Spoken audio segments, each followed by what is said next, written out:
Oke, assalamualaikum warahmatullahi wabarakatuh. Berjumpa lagi dengan saya Muhammad Ridho Ashari.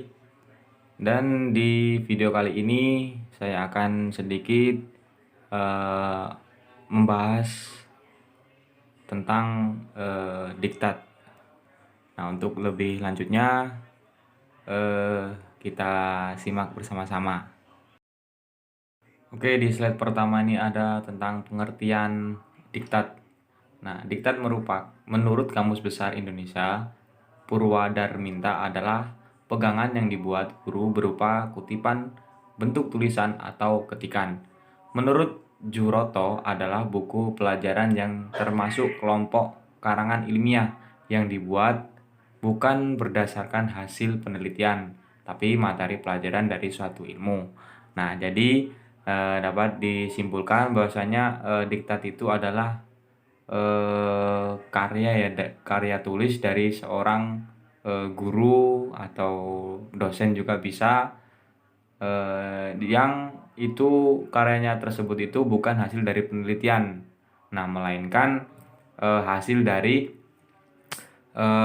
kutipan atau ringkasan lah, bisa dikatakan dari pelajaran atau dari pelajaran materi di sekolah. Nah, dalam bagian lain, diktat adalah unit terkecil dari suatu mata pelajaran yang dapat berdiri sendiri dan dapat dipergunakan dalam proses belajar mengajar sebagai alat bantu.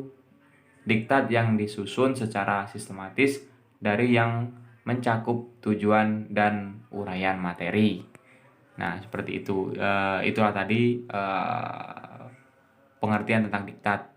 Nah, kita lanjut ke slide yang selanjutnya. Yang selanjutnya ini tentang tujuan pembuatan diktat.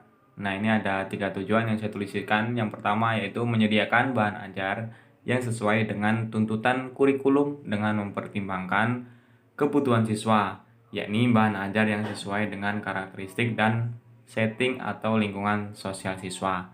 Nah, jadi ketika ketika kita akan membuat diktat itu harus sesuai dengan kurikulum, sesuai dengan kebutuhan siswa dan lingkungan sosial siswa. Yang selanjutnya, membantu siswa dalam memperoleh alternatif bahan ajar di samping buku-buku teks yang terkadang sulit diperoleh. Nah, diktat juga bisa untuk memudahkan siswa, jadi tidak perlu sulit-sulit ya untuk mencari atau permasalahan dalam pembelajaran. Yang selanjutnya, memudahkan guru dalam melaksanakan pembelajaran. Nah, jadi diktat juga bisa tujuannya itu untuk memudahkan guru dalam melaksanakan pembelajaran. Selain memudahkan guru, diktat juga memudahkan siswa untuk mempelajarinya. Oke, yang selanjutnya ada persyaratan membuat diktat. Yang pertama, persyaratan yang berkaitan dengan isi, yaitu apa saja, memuat sekurang-kurangnya materi minimal yang harus dikuasai peserta didik, relevan dengan tujuan dan sesuai dengan kemampuan yang akan dicapai, sesuai dengan ilmu pengetahuan yang bersangkutan, sesuai dengan perkembangan ilmu, pengetahuan, dan teknologi, sesuai dengan jenjang dan sasaran, isi, serta bahan mengacu pada kompetensi dalam kurikulum yang sedang digunakan. Nah, jadi di persyaratan dalam isinya itu materinya itu harus relevan. Itu tujuannya untuk memudahkan siswa juga sesuai dengan ilmu pengetahuan yang diketahui oleh siswa tersebut. Yang selanjutnya, persyaratan yang berkaitan dengan cara penyajian. Bagaimana cara penyajian diktat, yaitu uraian teratur, saling memperkuat dengan bahan lain, menarik minat dan perhatian peserta, menantang dan merangsang peserta didik untuk mempelajari, mengacu pada aspek kognitif, afektif, dan psikomotorik, serta menghindari penyajian yang bertele-tele. Nah, jadi bagaimana caranya kita dalam menulis diktat itu harus menarik minat peserta didik untuk lebih giat dalam berbelajar dan tidak boleh bertele-tele atau berbelit-belit seperti itu. Yang selanjutnya, persyaratan yang berkaitan dengan bahasa. yaitu menggunakan bahasa Indonesia yang baik dan benar.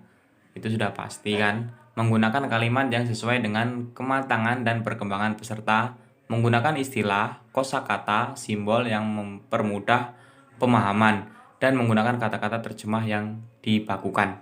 Nah, jadi untuk persyaratan dalam bahasa ini eh, memang boleh menggunakan istilah atau kosakata atau simbol, dan itu bukan untuk mempersulit, melainkan untuk mempermudah siswa memahami teks tersebut. Nah, seperti itu.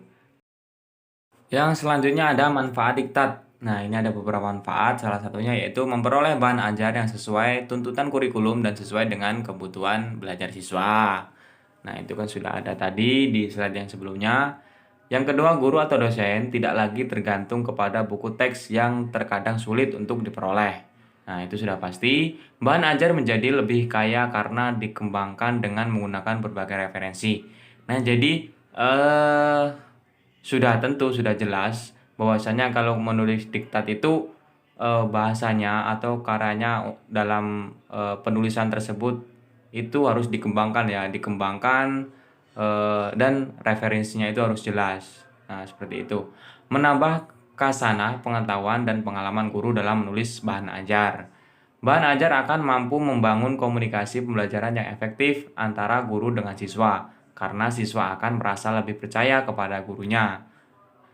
Yang selanjutnya, guru juga dapat memperoleh manfaat lain, misalnya tulisan tersebut dapat dijadikan untuk menambah angka kredit ataupun dikumpulkan menjadi buku dan diterbitkan. Nah, jadi ya keuntungannya, manfaatnya tuh sangat banyak ya. Selain manfaat bagi siswa, yaitu manfaat juga bagi guru, yang seperti di poin terakhir itu karyanya itu dapat bisa dibukukan dan diterbitkan. Nah, seperti itu. Oke teman-teman semuanya, terima kasih atas perhatiannya. Mungkin itulah tadi sedikit penjelasan dari saya, kurang dan lebihnya saya mohon maaf. Saya akhiri, wallahul muwaffiq ila aqwamit thoriq. Wassalamualaikum warahmatullahi wabarakatuh. Thank you.